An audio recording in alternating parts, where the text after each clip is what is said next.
So the title of my talk, The Flying Car, How I Invented the Batmobile. That's all the information that I got on what to put together for this presentation. So I hope you'll bear with me. I'm going to talk a little bit about the history of Terrafugia, how we got going, and where we see the company going in the coming years. Thank you. So the idea of a flying car or a flying driving vehicle is really a very old idea. In fact, since the turn of the 20th century, visionaries, pioneers in the field of aviation and automobiles have been developing concepts for flying driving vehicles. The first patent was issued in 1917, actually, and Glenn Curtiss, one of the earliest aviation pioneers, conceived of the Curtiss aeroplane in 1919, which was exhibited at the Pan Am World's Fair. None of these vehicles met with commercial success. The closest that we ever came to having a commercially viable flying driving vehicle was actually started by a gentleman by the name of Moult Taylor. He formed the Aero Car Company back in 1949, and his vehicle is the vehicle on the lower right there, the Aero Car. This was a vehicle that carried two people, could drive down roads at highway speeds, and it took about 20 minutes to detach the wings and tail section and trailer them behind your vehicle. At one point in the 60s, he had a deal with a manufacturing company lined up, and they were going to go into production, and they were going to produce about 1,000 units per year. All he had to do was get deposits for 500 vehicles, so half the annual delivery rate. He was not able to get 500 deposits for the vehicle, and the concept sort of was set aside. And around that time, in the late 60s, early 70s, that was right when a lot of new regulation was coming out, having to deal with automotive safety, things that his vehicle didn't incorporate. His design, which was actually certified by the CAA, the precursor to today's Federal Aviation Administration in the United States, was the last flying driving vehicle to ever be certified by the FAA. So this is a very old idea that's been a long time coming. So the big question is, why now? What's different? What's different today? Why can we do this today? Why does it make sense to do this today when it hasn't made sense for a century? Well, to answer that question, we took a step back and we said, well, what could we do? I was an aerospace engineer at MIT. So what could I do that has the potential to have a significant impact on this aerospace industry, this aviation world that I've been trained to supposedly know something about? And I had been a pilot since high school, actually. I was one of those kids that was just fascinated with aviation from a very young age. I started saving up for my pilot's license when I was 8 years old, got it as soon as I could in high school, and I ran out of time and money and haven't really flown very much since then. But I'd always had this love, this really illogical love for the idea of the freedom of flight. The idea that, instead of having to have driven around the water half hour to get from the airport here to the hotel here, I could have flown across in 5 minutes. That's possible. It's totally possible, and it's not all that unrealistic. In fact, the United States, Tom mentioned a lot about the infrastructure that the United States built up in the post-Second World War era. Well, one piece of that infrastructure is a network of over 5,000 public airports around the country. There's a little airport on average within a half-hour drive of wherever you are in the United States. But most of the population has no idea that they exist or that they could be useful. Most of the general public in the United States flies through 27 international airports around the country, 27 out of over 5,000.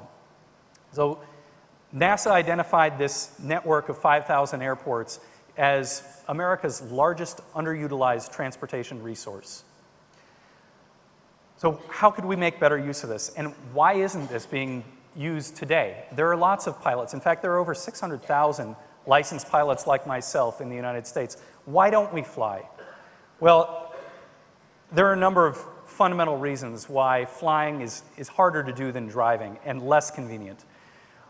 Back in 2002, a former professor of mine at MIT conducted a survey of about 1,500 pilots, statistically identifying the 4 largest obstacles to the more widespread use of personal aviation. And the biggest problem pilots face is flying little airplanes is just really a weather-sensitive activity. Whenever the weather gets bad, you can get stuck somewhere. That's no good. If you want to use it for business, you need to go where you need to go. You can't be stopped when the clouds come in. You have to be able to rely on it if it's going to become a larger part of our society. Second biggest problem is the ownership costs are very high. It costs a lot not only to buy the airplane up front, that's primarily due to the low volumes in which they're produced, but also to maintain your aircraft and to keep it protected. It's a major investment. You want to keep it indoors, keep it protected from weather. So you have to rent a hangar, typically. On top of that, you've got fuel costs, which right now are going through the roof in aviation, around the world, everywhere. Finally, pilots identified long door-to-door travel time and limited ground mobility at that network of 5,000 airports as huge obstacles. You get to these little airports, and because the volume is so low, Hertz and Avis and the other rental car companies, it doesn't make sense for them to have an office there. So you get there and you're stuck. Some of them have a car that you can borrow, but the vast majority of them have absolutely no way to get around. So you land, you get on your cell phone, you call up a cab, and you wait 20 minutes for it to show up and pick you up and drive you to where you actually want to be. And that contributes to an overall longer door-to-door travel time than you could otherwise achieve by flying really fast between 2 points. So these 4 problems are why that huge network of 5,000 airports in the United States today is highly underutilized. And these are the 4 problems that we sought to address with a flying driving vehicle. So it's helpful to get a little sense of the context of this industry, of the aviation industry, because the idea of a flying car is not one that's going to come out of the automotive world. It really has to come from the aviation world because that's where you're selling to customers who are already familiar with the responsibilities of flying in an aircraft, in an airspace system. So that's where it's going to begin, but that's not necessarily where it's going to end. The history of general aviation is a rocky one, as you can see here. This is the history from the end of World War II to a couple years ago. Coming off of World War II, the industry shipped about 35,000 units. In the early 50s, really busted. The market was saturated. All the pilots from the end of the war had their aircraft. Gradually, the market built back up over time with a little dip in there for the oil embargo. And then the 1980s came around and the industry almost entirely went out of business. And the reason basically was product liability. You had aircraft that had been flying for over 40 years that would crash, and then the estate would sue the manufacturer for an aircraft that they would claim was defective. And in the United States, one of the things that we are also famous for is a very litigious society. And the big companies decided that, you know what, this is too much exposure for us. We're not making most of our money selling little airplanes. We're making most of our money selling business jets, selling very high-end products. So they got out of the market. They just stopped selling airplanes. They didn't want to be in this market.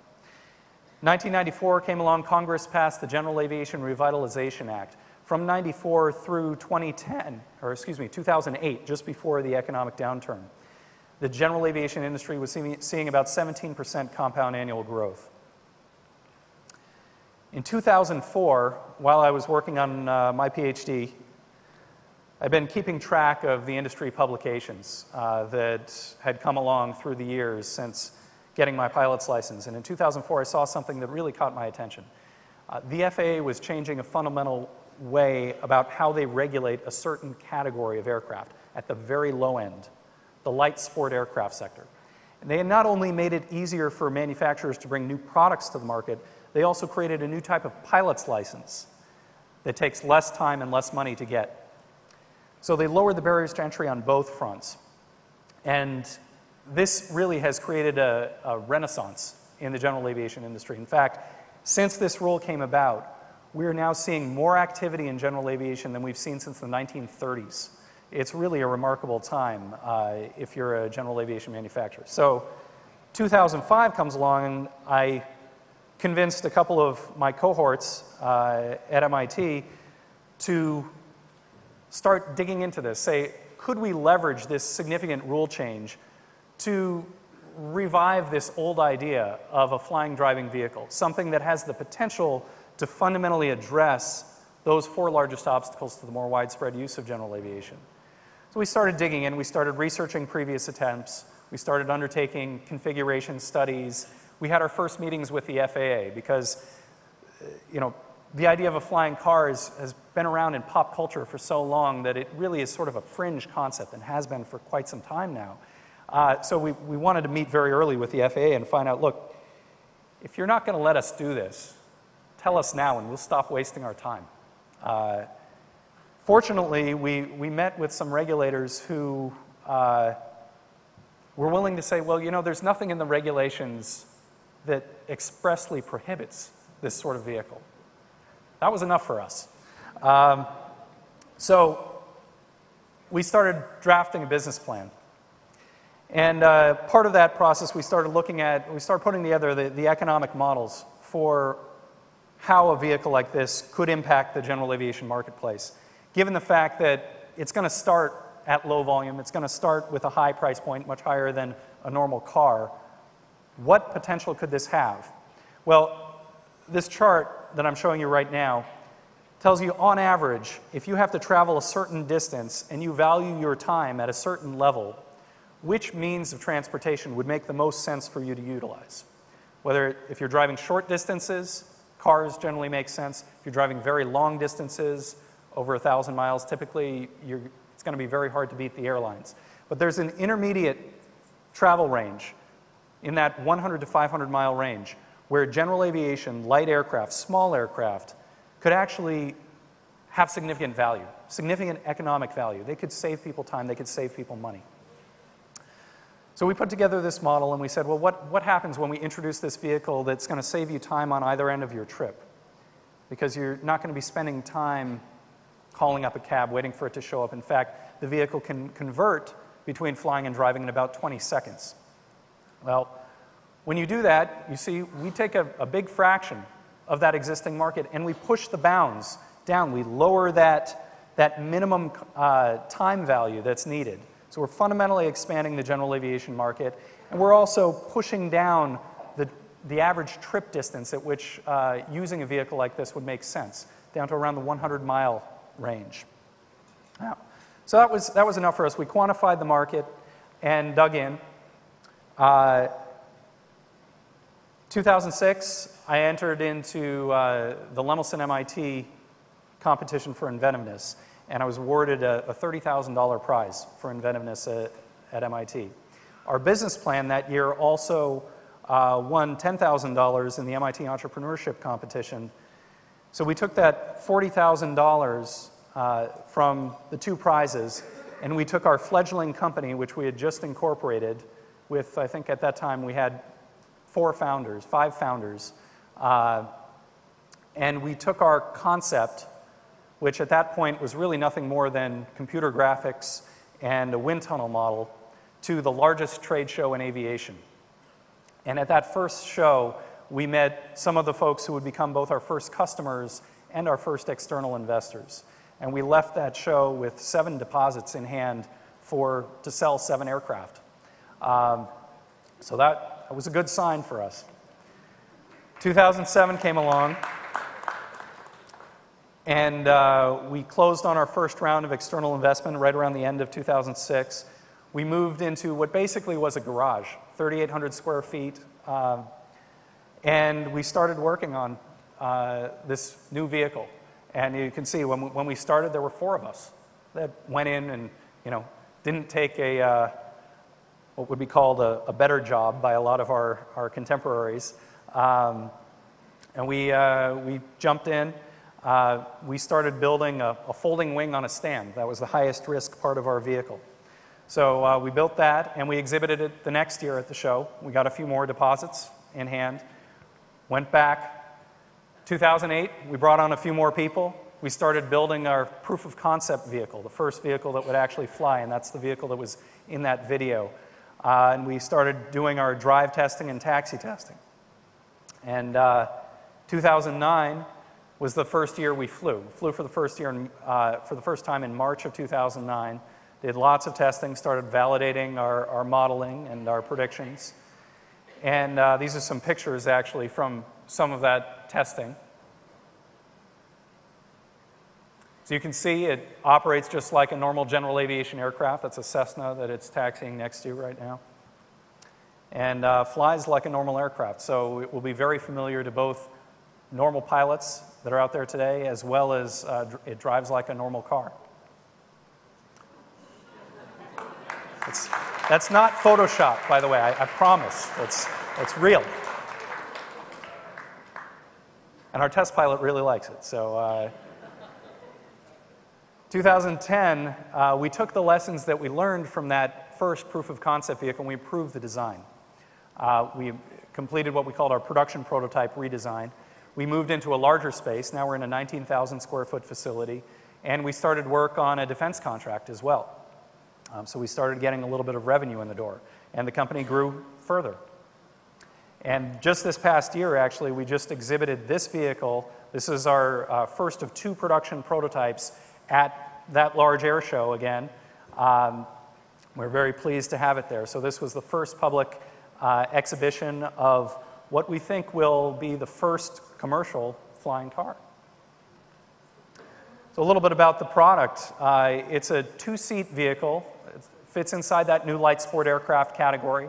Has modern automotive crash safety features. So since we knew the regulations were in place from the get-go, we incorporated them into the design of the vehicle. It has a safety cage, crumple zones, airbags, things that you don't find in any other general aviation aircraft out there today.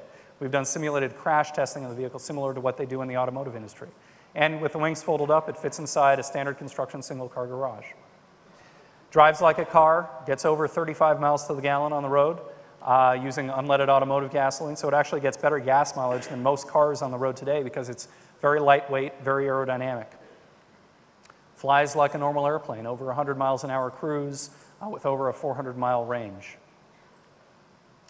So what are we doing with this product? Well, we're trying to solve the pilot's biggest problems, the weather sensitivity. We're mitigating the weather sensitivity, and it's not really clear how we do that to a lot of folks, but the way we do that is if you're a pilot right now and you're flying on the way, weather changes on you all the time. And when the weather changes on you, you're faced with 3 really lousy options. Either you can turn around and go back to where you started and drive your car instead, or you can divert to whatever airport happens to be nearest to wherever you are and sit and wait for the weather to get better. Or you can push it and try to fly through the bad weather. Pushing it is one of the leading causes of accidents in general aviation today. It's why you hear stories about little planes.